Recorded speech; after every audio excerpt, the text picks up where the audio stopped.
is going to lead us in the national anthem. Please join me as we sing. Yeah.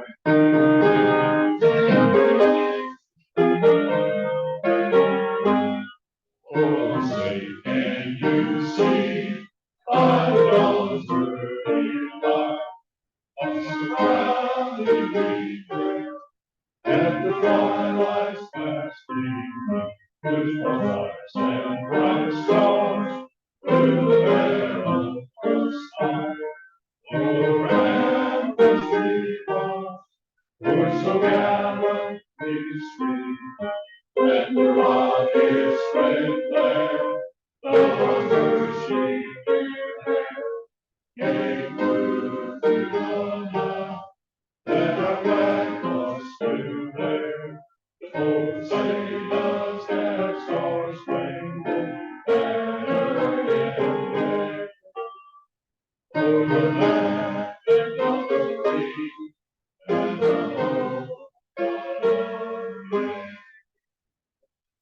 I pledge allegiance to the flag of the United States of America and to the republic for which it stands, one nation under God, indivisible, with liberty and justice for all. Pastor Darrell Roberts has our invitation.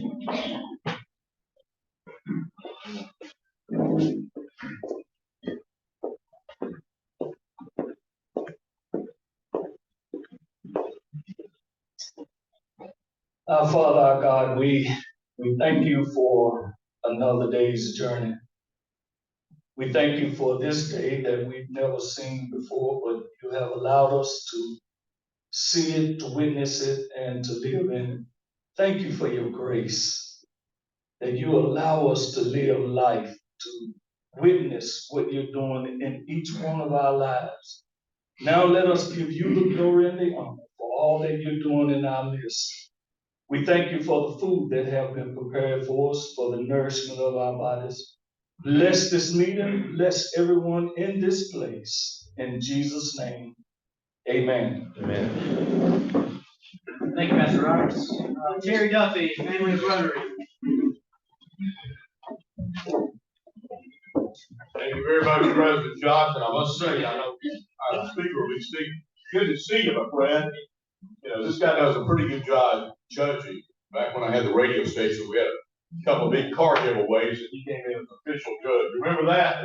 Like a million years ago. Y'all pay attention. He's got the crystal ball, and he's uncannily accurate in his assessments and predictions. You may not like them, but they're accurate. Today on anniversaries, we're going to do that first. John Gormley and Charlotte on March the 17th. And yeah, please, that applause is for Charlotte. I mean, really, probably one of the toughest ladies you'd ever want to know, just to be around John on a daily basis. God bless her, John. She carries the taste. Yeah. Oh, okay. And I believe that's true. And today we got one birthday to celebrate, and it's a big one. It's my birthday today. You know, I know you know that I don't look any old. And if you think I do look old, you need to see my friend Sebastian here saying good job. But anyway, y'all have a great day and a great Monday. Thank you. Happy birthday, kids. Linda Payton, please come forward and introduce our guest.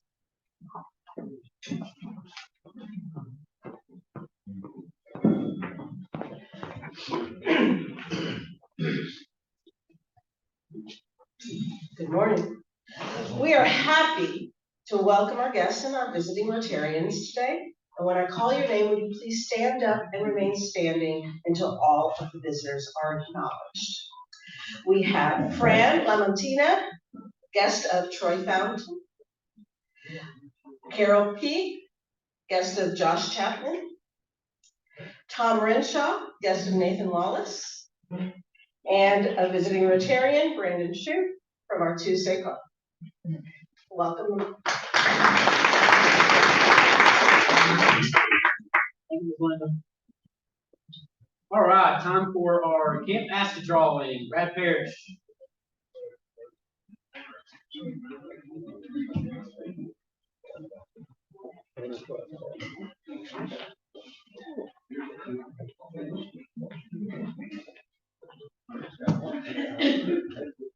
All right, 3,994 points. Close to 4,000.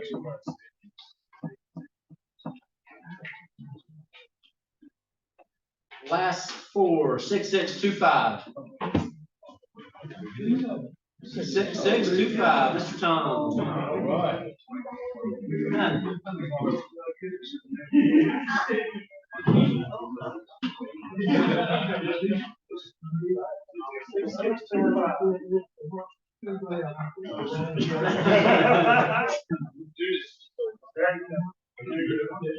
This is Oh, Queen of Diamonds. Queen of Diamonds. All right. Brad has an announcement. Yeah, Mr. Tom won that raffle on a $2 bill, which I have not seen since 1974. Thank you, Mr. Tom.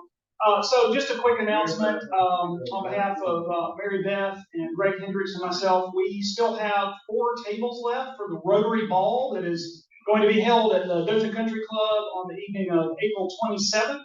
So please see Mary Beth, Greg, or I, or me, if you're interested in joining us for that evening. Last year we had a really wonderful time and were able to spend a lot of money supporting the Rotary Miracle Field. So thank you all very much, and please reach out to us as you can. Thanks. Thank you, Brad. All right. We only have a single announcement today. Our dear friend Bruce McNeil wanted me to make an announcement that he is in Tuskegee. They have the unveiling ceremony of the Gila Cell Recognition Project. So that's the image here he sent me over the weekend. He just wanted to send his gratitude to our club for supporting him in this project. So he just wanted me to make that announcement today. So with that, I'm going to turn it over to Alan Richards to introduce our guest speaker.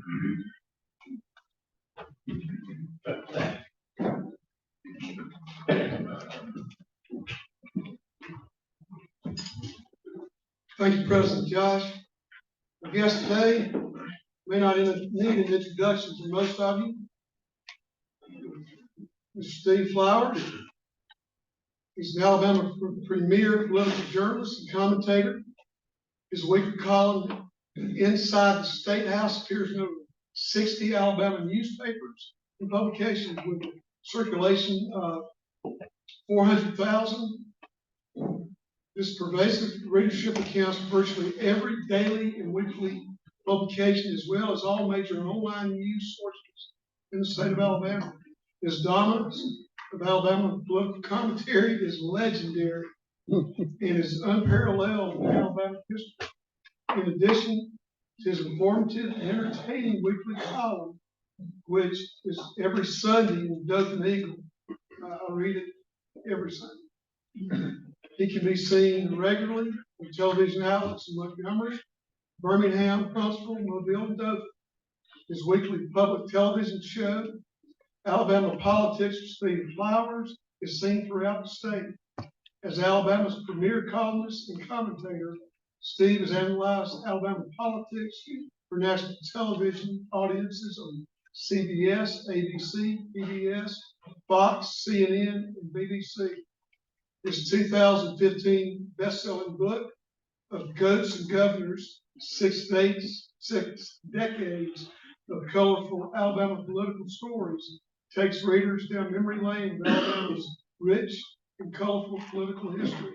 It is a hallmark of political lore in the politics. Steve Flowers has been up close participant and observant of Alabama political scene for more than 60 years.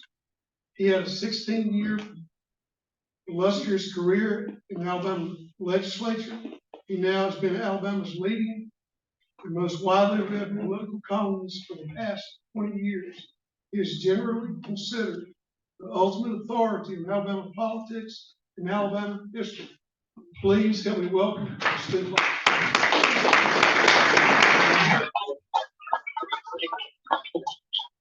Thank you. Good to be y'all.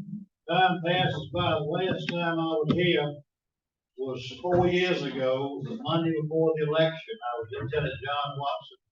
I got a lot of my friends at that table right there. And John, it was the day before the election in November of 2020. And it was Trump Biden race. And of course, I was reading tea leaves from all over the country. That, tea leaves in national politics doesn't mean anything. That's Alabama. We're gonna vote Republican regardless. But I was, John or somebody asked me the question, who do you think is gonna be, how's the election gonna try tomorrow? I said, John, I hate to tell you, but Trump's gonna lose. Because I'd seen what was happening around the country with a lot of absentee voting and everything too. But anyway, I'm not here to leave bad news with you. I can tell looking in y'all's faces, this was a pretty Republican club. When I said that, and as Alan said, I have been around this thing a long time. I've got a lot of friends I've known for years in here. Tom Sorrells and I go back so far that we worked for Bill Baxter together when Baxter was Attorney General of Alabama. A long time ago, when he went on to illustrious career and prosecutor and everything. And Linda Young is the longest serving tenured junior college, community college president of the state. She's been on here long. She looks younger though. Tom was a little bit older. Yeah. Anyway, the community college system, I want to tell you, is taking its rightful place in Alabama higher education. It is the engine for higher education. I know we all love Auburn, Alabama, University. People, that system has 24 campuses with 180,000 students. 90% of those students are Alabamians, and they're being trained to have a job. They're not majoring in philosophy. They're not from New York State going to Alabama to party. They go into school and they're filling the jobs that we've seen need to be filled, especially in healthcare. Not many folks know this. I've written several columns about Dothan last year too. One of the best received was one I wrote on Fernie Johnson. Any of y'all remember the one I wrote on Fernie? I had never heard so many people talk about their experience with Fernie Johnson. I'm actually going to visit with David some this afternoon. But Fernie was he was a legend. He was from Pike County, where I'm from, and my hometown. And he was the first orthopedic surgeon in Dothan. But people in the state don't realize that Dothan now is a medical mecca. I mean, y'all know that because you're involved, probably a lot of you are involved in that business. But the community college system is really designed perfectly for the healthcare situation here, and Lynn's doing a great job with that. But back to Tom and Baxter, I've been around politics all my life. I hadn't been in the legislature, elected office for 60 years. I just started paging when I was about 10, 12 years old. So when Alan said that, don't think I'm 100 years old. I was elected to the legislature when I was 30.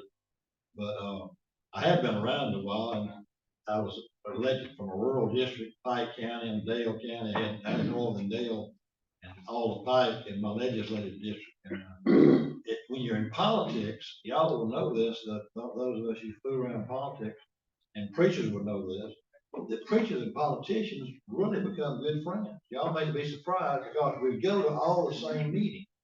We go to dinners on the ground and eat same potato salad and go to everything together. And I'll tell you a story about this preacher and politician. You got to be good friends while they were on earth. We went to all the fits together. They happened to die the same day. And politician wanted to get to heaven first. He scooted around, got up there in front of St. Peter.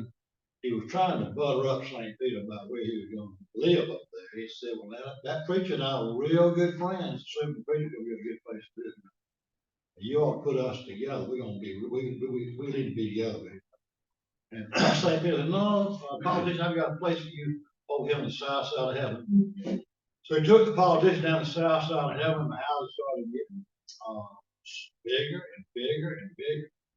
And finally, he put that sorry politician in a mansion on the south side of heaven. Just a pool, everything, tennis courts, just a man.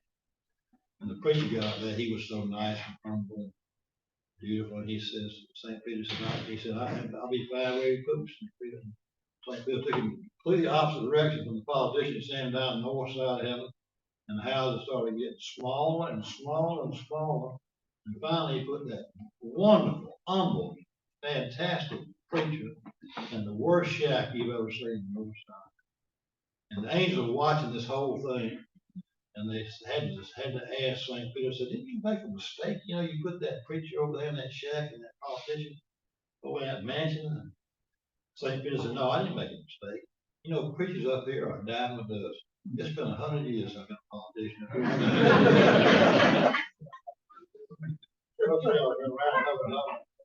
Tom and I worked for actually, and I wrote a column last week about Dothan too, about the judges here in the bar gave Baxter a nice portrait. You go to it, Tom? I went to it, I was there. I was going to come, but I had to be in Birmingham for television. But Baxter's so proud of that thing. Y'all know Bill Baxter, Daddy was circuit judge with Judge Adams, Forrest Adams here. For some of I've the old. seen a case where Judge Keener Baxter was the judge, Wade Baxter was the defense lawyer, and Bill Baxter was the prosecutor. You saw that? Well, Wade was a great lawyer, but Bill was too, and still is. Bill practiced law in Birmingham now. Bill's about 84, I reckon. He called me every week. He reads my column in the Tuscaloosa News. I think he reads Tuscaloosa News for the sports. He reads my column too, like you read this Dothan Eagle on Sunday. But Baxley, he loved Dothan, but he loved, Baxley's one of the first families in Dothan. They were one of the first families. Another, the story is, Keena Baxley was DA before he was circuit judge, like you, and DA like you, and there was one of the other old families in Dothan, the Farmers, Farmers, and Baxley was some of the first people on campus over across from Georgia, and Keena Baxley was DA here in Houston, Henry County, and he was campaigning for re-election. And the former man, I can't think of his first name. Some of y'all might remember which one he was. But he was a true World War II hero. I'm talking about had won everything there was. He'd been a bomber pilot. I mean, the Dothan Eagle put everything about him. He was like front page. He was a celebrity, and he was running for DA. And he had a wonderful reputation as a church man, everything. And Keena Baxter had a tough race on his hand. And Keena Baxter was campaigning at a country store, which is what he used to do back then. And that guy at the country store said, Keena, I like you a lot, but that farmer boy, he's a good man. I mean, he's really a good person. I don't know what I'm gonna do. And Keena said, I'll tell you what you need to do.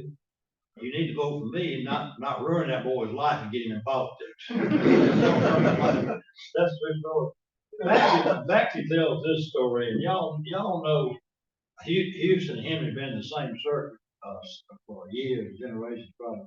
And Baxley was DA. He got to be Baxley was acting DA here when he finished Dothan High School at 16. Finished Alabama undergraduate school at 20. He was practicing law by 21 years old. And he had gotten to be DA like his daddy, Keena, who was a circuit judge at that time.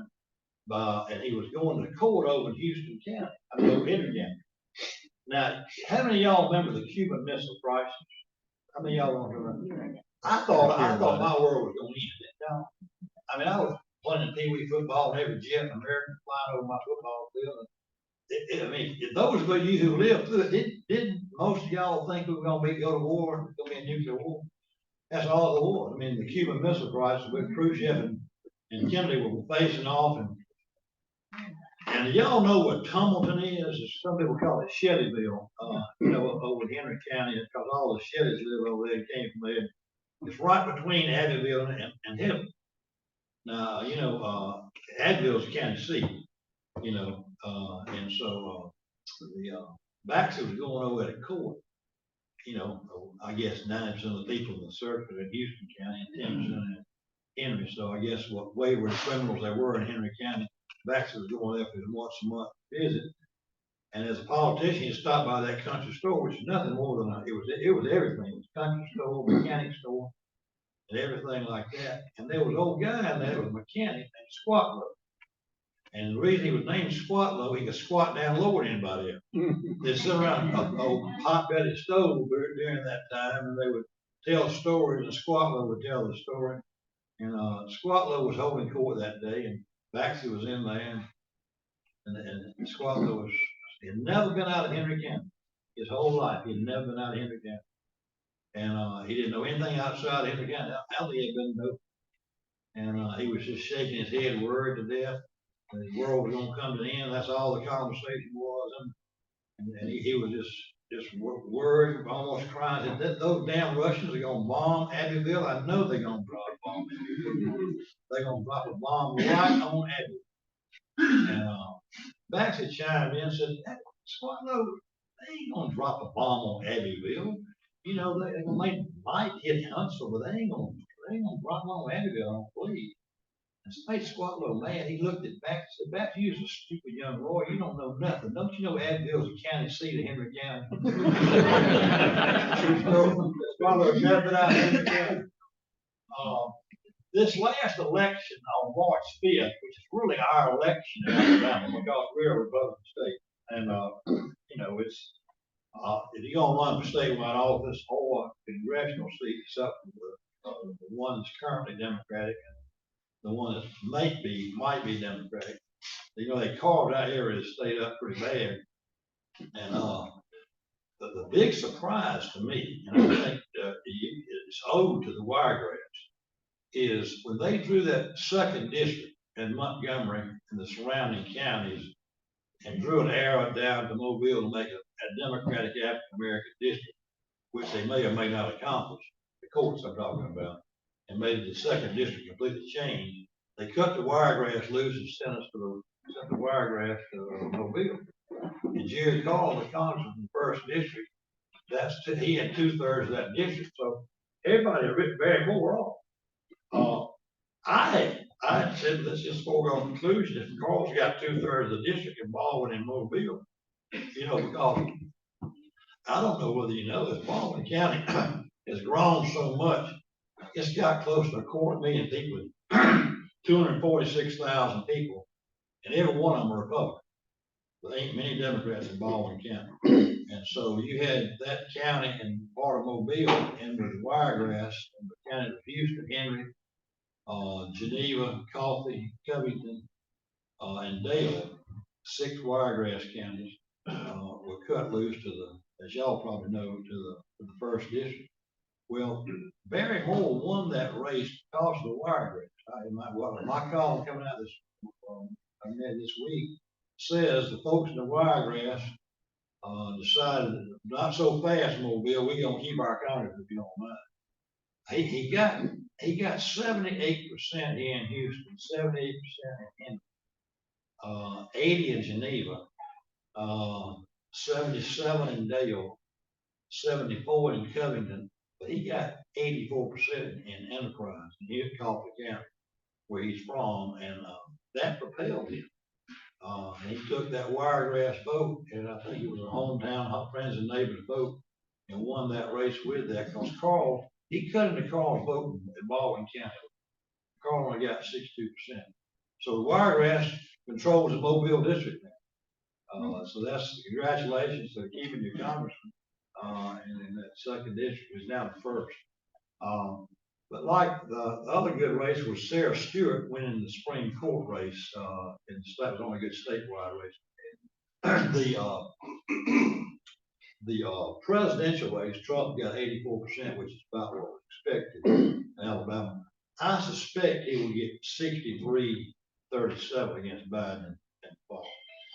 Now, let me move into that if you don't mind. Since the last time I was here, I'll tell you 2 things I remember about it. One of them is I look around the room and some of y'all, like me, your agents, I've known most a lot of you all a long time. And I used to make this observation when I was a young man. Older men will do 3 things invariably. They tell you the same story over and over again. If you go visit a nursing home, they tell you the same story. They go to sleep at 5 o'clock watching the 5 o'clock news, and they forget to zip their pants up. They walk around with pants.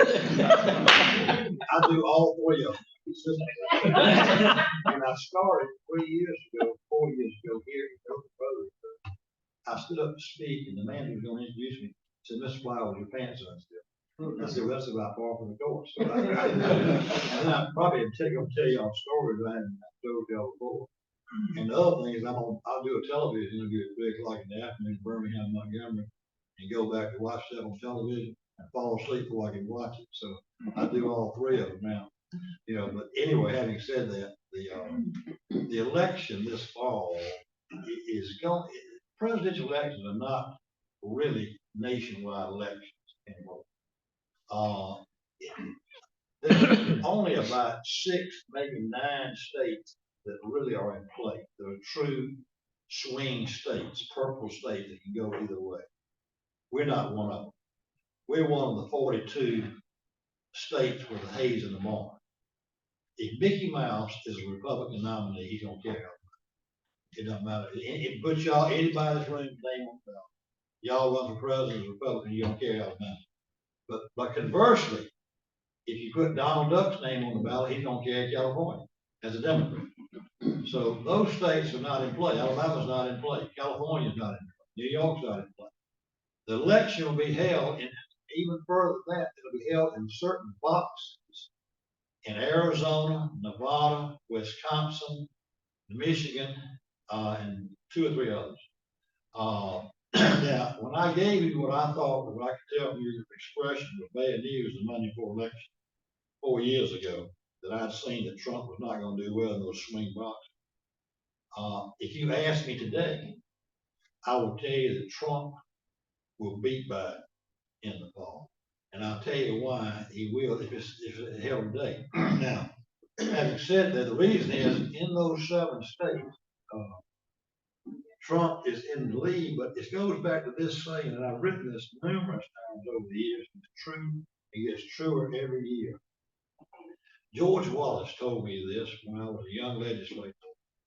I used to visit with him pretty consistently because I was his representative. He was in his last term as governor. I was in my first term in legislature, and I had his part of Barber County where Allen's from. And he called me down to come visit with him. And one day we were talking, and he said, Steve, more people vote against somebody than vote for him. That's why he would always say, you got to find a boogeyman. He ran on the race issue as long as he could, and then that burned itself out when African American people started voting. He changed his colors, and he started being against the utilities or somebody else, a big deal. But having said that, that saying is not just an adage, it's true. More people vote against somebody than vote for him. So when I'm asked who's going to win, I say it ain't either one of them going to win. One of them's going to lose the vote. I've obviously never seen 2 men as elderly running for president. And second, I've never seen people with as low polling numbers as they do. The race is between Biden, Trump, and the couch. And the couch is probably going to win. You know what I'm saying? The turnout's going to be extremely low because people just don't like either one, except for the base of the party. The swing voters may just stay home. But in that regard, I'll say this again: turnout is key. And the reason I think that Trump will fail, if the Democrats keep Biden on the ticket, and they could slip somebody into him into that thing, in the Democratic thing. If polling looks as bad as I've seen right now, it's based on one thing: that people don't think he's competent. 70% of the people in the country don't think he's capable of being president. I don't. Have y'all ever seen him? Y'all seen him lately? I mean, it's like, they had him pumped up the other night with the State of the Union. But what they had him pumped up on, I was told by someone in medicine that they did have him pumped up for something. But they say when he comes off, you really crash. Well, you could tell that was true when you saw him next day in Pennsylvania. But the cognizant issue is really going to beat him if he stays on ticket. Because the base of the Democratic Party, which are younger people, they just not excited about voting for someone who looks like Biden.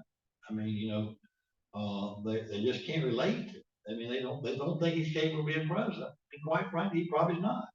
So they have that going, and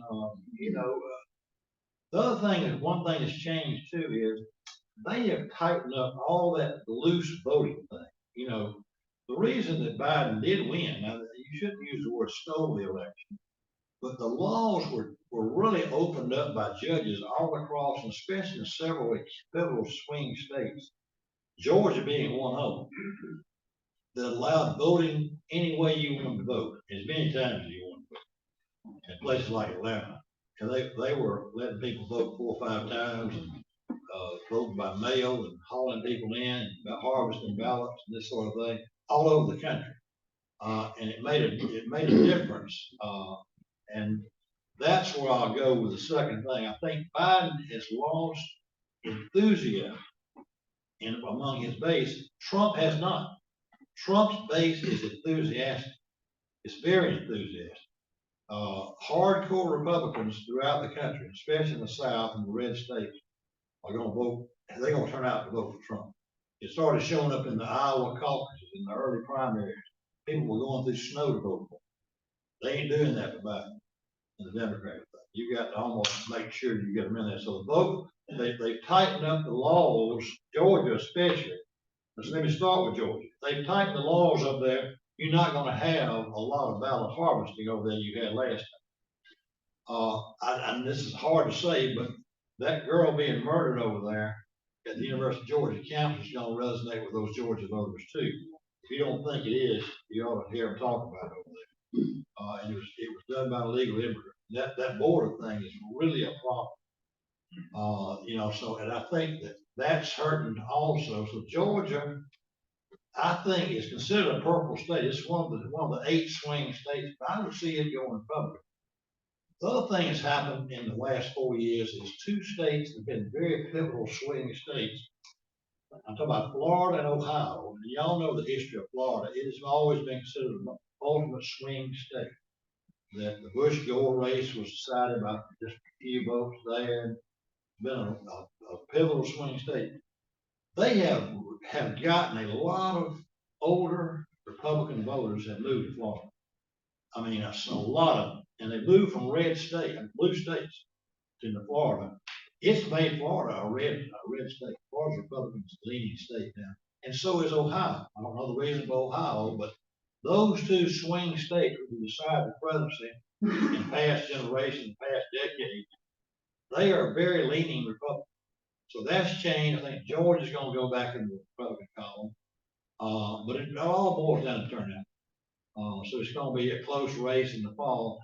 The third thing is the Kennedy candidacy on the third party is showing he's getting about 3% of the vote in a lot of those swing states, and lower in some of the blue states.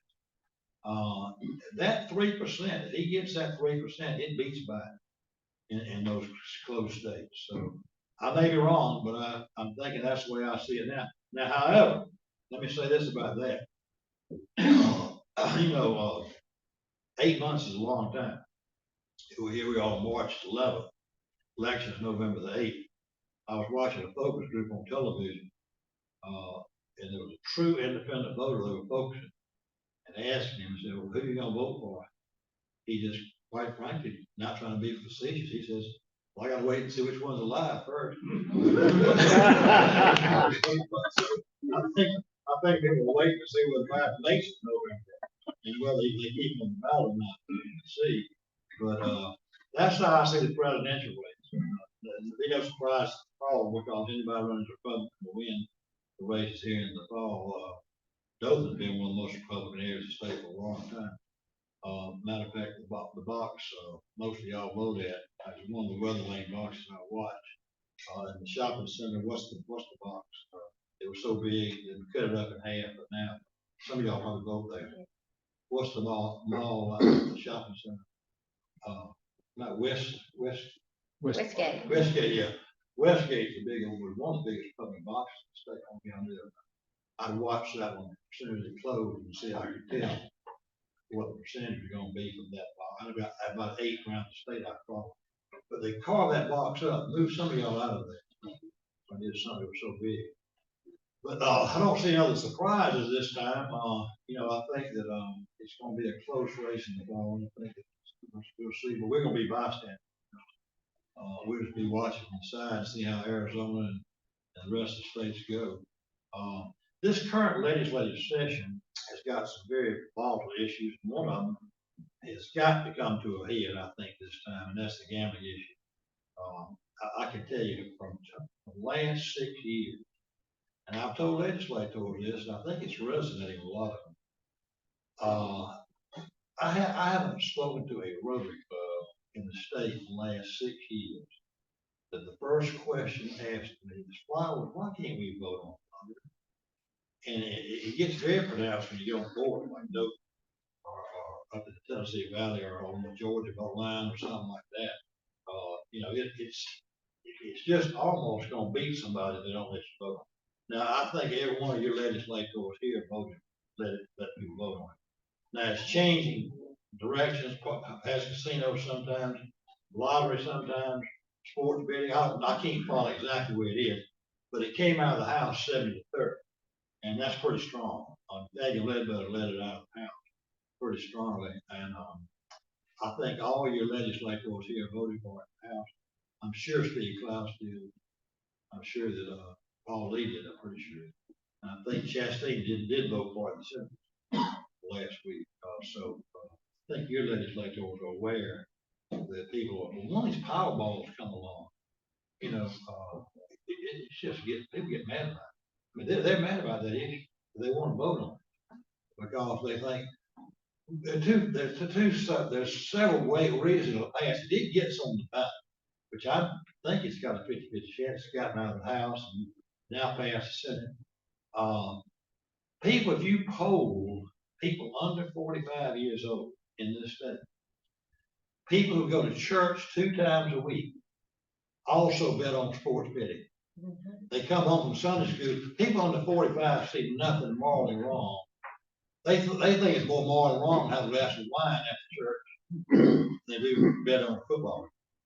So that religious aspect's out the one. Anybody under 45, they just don't perceive that as being irreligious to vote bet on football or buy a lottery ticket for that matter. People in my age group, and y'all probably a lot of y'all fit in this situation. I ain't never bought a lottery. I ain't never gonna buy a lottery ticket. I ain't never going to a casino. I wouldn't know how to hold a slot machine. I wouldn't know how to bet. But I'm gonna tell you what, they put on ballot me the first one to vote for it for this reason. I'm tired of my money going to Florida, Georgia, Mississippi, and Tennessee. And I think people, a lot of you in that same boat in this room, you're just tired of your money going out the window. Everybody's betting. I mean, our people are betting, they're just not getting the money for it. So I think that if it gets on the ballot, it'll pass. Probably 75-25. If the put casino would be 65-35. But anyway, that school choice thing is gonna pass. I think this year, you haven't got higher than that. And, I don't know how that's gonna work. I'm surprised that people in some areas of the state would vote for that. I'm talking about some Republicans because a lot of people like their own school system. They're pretty proud of the school system. So, I don't know if people, I don't see how someone on Sand Mountain's got a good school in Gunnersville wants to let their money go to, let people in Montgomery pay for the children's private school, but I'm not in legislature, I'm not voting. But anyway, having said that, I'll tell you this much, you've got some good legislators, Mr. Guerrero, especially my friend Steve Klaus. I've never not known him. Our mamas grew up together, best friends. We've been best friends all of our life. I've never known a better person. We tell each other when we see each other. Yeah, we served adjoining districts. We joined each other in Dale County. He had Ozark South, and I had Rocky Head, Arguta, Skipperville, and Harrington. And but we grew up playing together and played same fraternity in college. And matter of fact, I came to Ozark and played in the CBD when he was a thing. But he'll tell people, yeah, we're friends, but he's 5 years older than me. So if y'all say fly, we'll say y'all the best lifetime friend. So we had to say, yeah, I know he's 5 years old. But our mama's best. But I'll tell you, I had a good old guy, one of my favorites, and I think one of y'all's favorites, Howard Heflin. Old Heflin was got a nickname in college called Tree. And Heflin was head of the agriculture committee and Senate agriculture committee. And he called me up, he was gonna run for re-election for his 3rd term. And those of y'all who've been around Dothan for years, and Houston County realized how important the peanut program has been to this area of the state. Well, I can tell you, Judge Heffens single-handedly saved the peanut program for about 6 years. He'd swap out with being chairman of agriculture. So it'd be an easy job. I know people who vote Republican would still vote for Heffens for the U.S. Senate because they knew how good he was for the wiregrass. He called me one day and he says, Trey, you gonna have an opponent for your House seat in the legislature? I said, no, Judge, I got by. I'm not gonna have an opponent. Nobody's gonna run again. He said, well, Trey, I want you to be my wiregrass campaign man. I said, okay, Judge, I'll be glad to. I'll do that. What would it entail? He said, you make a couple of speeches down there in the wiregrass and just tell the Dothan people that I say the peanut program, stuff like that. Tell folks from Dale and Houston. I said, okay, Judge, I'll do that.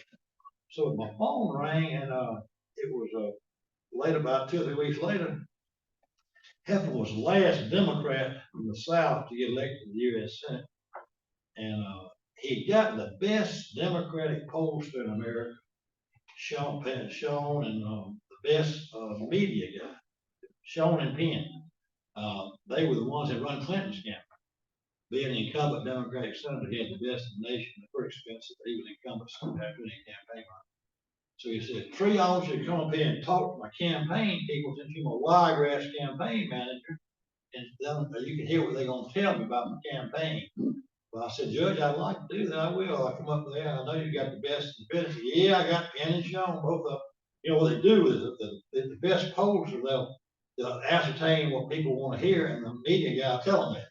You know, they work congruently. That's how it works. The pollster will poll a group, say they for this issue or black immigration, so you got to say that. To resign is that way. So I got in my plane over there to see it. And they went over to have about 5 or 6 of Heffern's workers in there and friends. And Penn and Sean said, well, now, Judge, you know, we're going to have to analyze and do some research on your opponent. Well, his opponent was really a good man. He was a Republican named Bill Cavendish from Mountain Brook. But that's not the ideal place to be from the state of Alabama. You know that Mountain Brook, it was a silk stocking place in the whole Alabama is Mountain Brook. George Washington running against him. And Cavendish wasn't just a resident of Mountain Brook, he was a long-time resident of Mountain Brook. Now, I hated to be against Cavendish because he was my colleague in the state legislature. And we were all pro-business. We either voted with business or trial lawyers. And so that during the 80s, and Cavendish was a businessman. But you talk about if there's any old money in Birmingham, that Mountain Brook, he was Cavendish. His daddy, his grandfather, great-grandfather, started old Cavendish Johnson law firm up there. He had a business, and he had a big old mansion. He was born in Mountain Brook, lived in a mansion in Mountain Brook. He was going to be Heffern's opponent. He was a lifetime opponent. Back then, it was tough to win a statewide opponent. But Cavendish was going to be the sacrificial lamb, and he was so rich that he, growing up, he had a house in Mountain Brook, but he also had a house in Kennebunkport, Maine, next door to the Bushes. He grew up with George Bush Jr., who had a summer home in Kennebunkport, Maine. So Bill Cavendish and George Bush had gone to the same prep schools up east and had summer home in Kennebunkport, Maine. Heffern knew that. Now, Penn and Sean didn't know that about Cavendish's background. They just knew it was some state senator named Bill Cavendish was going to run against Heffern. And the rule of law in politics is if somebody's going to run against you and you're the incumbent, and you got all the money and name ID, you identify them negatively before they get out of the gate. So you'll say he, stole a chicken when he was a little boy, whatever you want to say about it. Runs around his wife, whatever you're going to hit him with. You got to hit them first before they get out of the chute, So Penn and Sean told Judge, that's good, we're going to have to do some research on it. Come back to you about 2 weeks. We'll tell you what we're going to have to hit him with. We got to hit him. I know that's the way y'all work. I know we all got to do that. But y'all ain't going to have to do any research on my opponent. I tell you what we're going to do. I'll tell you what you just say about it. You just say he's one of them. His name is, call him Cabanis, first of all. That doesn't sound too good. Just call him Cabanis. Say, my opponent, Mr. Cabanis, is one of those Gucci shoe wearing, Rolex watch wearing, Kennebunkport, Maine vacationing, Grey Poupon mustard dipping, Mercedes driving, Mountain Brook Republicans. And Kenny Shaw said, you think that dog will hunt? I tell you. Why would you think that dog will hunt? The wiregrass, I can take that to the wiregrass. I made 15 speeches at the wiregrass, and every time I said, you know, we got a guy running against Judge Evans who saved the peanut program. His name is Cabanis. This guy, he won in Gucci shoe wearing, Rolex watch wearing, Kenny Buckport name vacationing, Grey Poupon mustard dipping, Mercedes driving, Mountain Brook Republic. And he beat him pretty bad. Definitely beat him pretty bad. Beat him 65-30 times. Anyway, having said that, I'm going to close with this one. Hefner used to say this about, in closing, he would say, there was this congressman from South Georgia had gone to Washington. He was enjoying the good life too much. He was partying every night, drinking with his lobbyists, coming home drunk. His wife was going there with him. She'd get so mad. She just told him, she says, you can't keep doing this. You can't just come in drunk every night. And he said, I'll quit it. I promise I'll quit. I ain't gonna do it no more.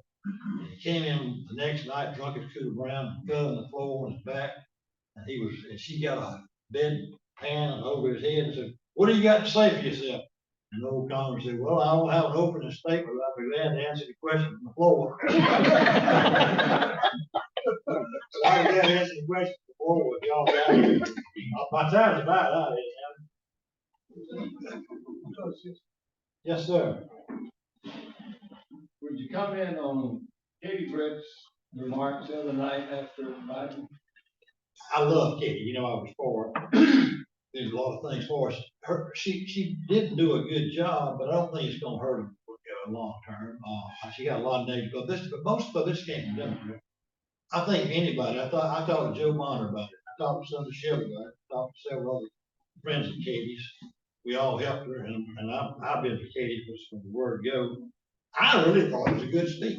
I actually was going to be on CBS 42 in Birmingham that night after Biden and Katie's speeches, and I watched it. I was just floored by how well I thought she did. And I went out there on limbs, and I thought she looked presidential to me. And then next thing I knew, everybody in the country was writing bad things to me. You know, but I think a lot of it comes from her being a Republican versus Democrat.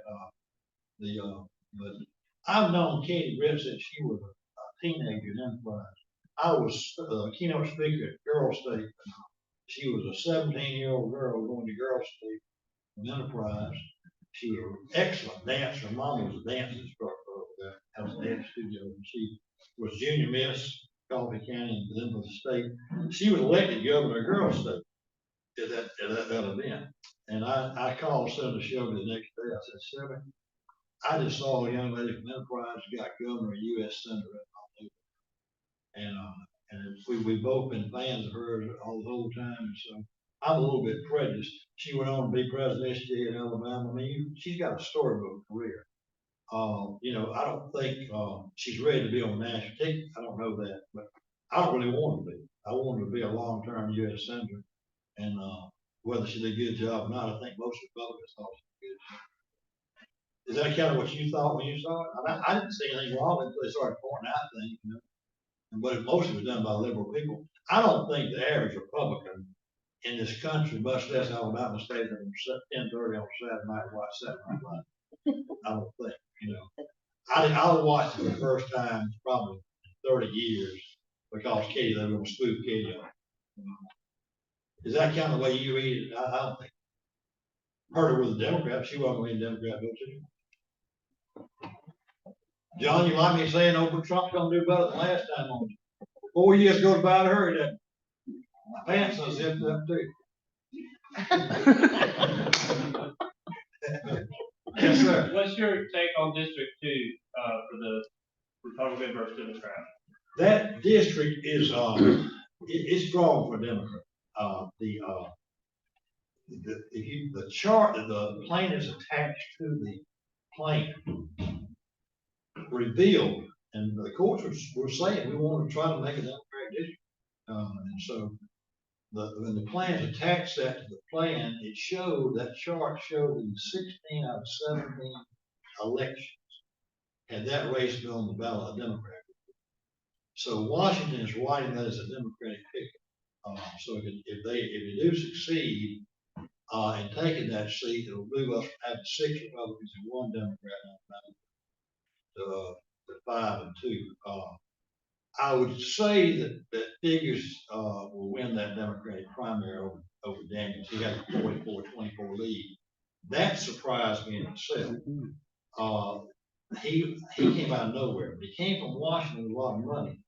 You know, I would have called him about that district that, it was tongue in cheek. The title of it was, it looks like the qualifications to run the Democratic primary in the second district of Congress, and you cannot live in the district. I mean, it was like, only one out of 12 were lived in the district. And I don't know, I wasn't really counting him. He had moved from Mobile, but he rode his mama's popularity. Mama was a very popular state senator in Mobile, Vivian Figures, very accomplished. And his father, Michael, was in that seat before him, and Anthony Daniels from Huntsville finished second. Now, in the Republican primary, Dick Brubaker led, exactly what was expected. He got 39. Caroline Dobson, a fresh new face, got 26. She's in runoff with him. I suspect Brubaker prevails, and that in the Republican primary, I suspect Figures in the Democratic primary. There will be so much money spent in that race in the fall by both national parties. I've told those television stations in Montgomery, y'all fix it to make some money on this one, because they're gonna be, that district could make the difference in the national level. I wouldn't write it off though. The Republicans not gonna give that seat up easily. Brubaker can win that seat. He's about the only Republican that could. He has a very good reputation. He's been in Montgomery all his life. His family's been there for 4 generations. They've had a car dealership there for 4 generations. They've advertised extensively with that Brubaker Motors for 4 generations. So he has about 100% name identification. And the other thing, going back to my first preface about the turnout, the Democratic base is not excited. The Republican base is. That means you're gonna have a big vote in East Montgomery, Pike Road, coming out of Montgomery. Figures will not have that kind of hometown base, because Democrat voters just aren't excited about that. That's gonna be the driving force. The real loser in that race was Joe Reed, the Democratic kingpin in Montgomery. He actually endorsed, his ADC endorsed Napoleon Bracey from Mobile. And Bracey got beat by Figures 40-10 in Montgomery County. And so Figures won it in both Montgomery and Mobile. But I say it's 50-50. Brubaker can win. Montgomery, if you know it, is really a overgrown small town. People know each other. They know they bought cars from him. They go to church together. They had 5 sons go to school there. You know, you get to know people. So there's a pocket of what I call Cadillac liberals that are live in Cloverdale that vote Democratic. There's a few white Democrats in Montgomery that would vote for a Democrat, but might vote for Brubaker because he's a hometown boy, and they realize how important Maxim Montgomery is. That's what was concerning me about a Mobilian winning this Wiregrass district. Y'all know this, and you take Fort Rucker out of the Wiregrass, and you've taken a lot. I mean, it's a congressman from this district. It was well known that you need to be on armed services and agriculture. And, you know, so that's, you know, that the one from Montgomery, somebody from Montgomery go out and Fort Max Montgomery, you really can't move, bro. We've had some great congressmen, beginning with Bill Dickinson, who laid some real groundwork there, and Shelby finished it up. What Shelby did in his last 2 or 3 years before Rucker, you can't move. I mean, there's too much out there. I mean, there's too much been out there. You can move Maximum Gun because all they do is bringing guys in from military training. So I think, you know, people, you cannot fathom what Richard Shelby meant for this state. I don't think anybody can fathom being chairman of Senate Appropriations meant for this state. And I'm talking about he's just as good a shape as you've ever seen. He's 89 years old. He'll be 90 in May, and just as sharp as a tack. And I say that when people ask me on television about whether Biden's too old. I say, well, it's not age. I mean, I know a lot of 80-year-olds who are like 50-year-olds. it's just people age different. You know, he's not aging well, and Trump is. Shelby, I mean, it's just genes. You know, they were just born to live a long time, big cars live a long time, some won't. And so Biden just doesn't have a long cognitive gene. Shelby does. Talked about that, he was like, I said, what are you doing, Shelby? He called me and said, I'm out here looking at this dog. What kind of dog you got, Shelby? It's a Maltese dog. That weigh with 5 pounds. And I said, I'm out here at my house in Indian Hills, I got him to take care of it because his fortune to take it away and never get mad at it. You know, you watch the Nipsey Kansas, that's right. Anyway, I thought myself, that's good kind of interesting. Yeah, I was writing the photo budget this time last year, and I was out in the backyard looking at the Maltese dog. Any other questions? Well, thank you all for having me. Good to see you.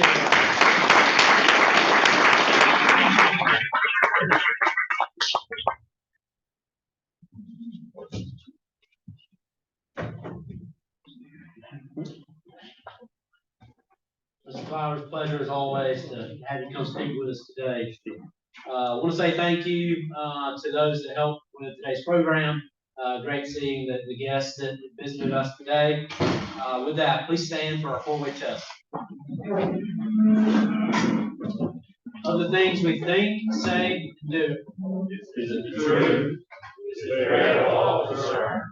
Will it build goodwill and better friendships? Will it be beneficial to all?